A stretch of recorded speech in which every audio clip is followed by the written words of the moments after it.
Hello everybody, in this tutorial I'll show you how to get the weak spear so you can hunt animals much more easily and protect yourself from some animals also. So to begin, first of all we'll need to gather some long sticks. So go ahead and make yourself a stone axe or a stone blade so you can cut down some trees. And the trees we are looking for are going to be these kind of skinny and tall trees. So just go ahead and mine it with the axe. And as you can see, it is going to drop you the long stick.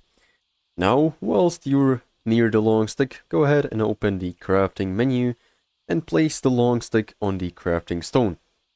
You can see it is going to give us the recipe for weak spear.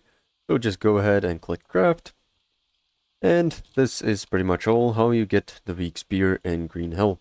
Make sure to like and subscribe if you found this helpful, and see you in the next one.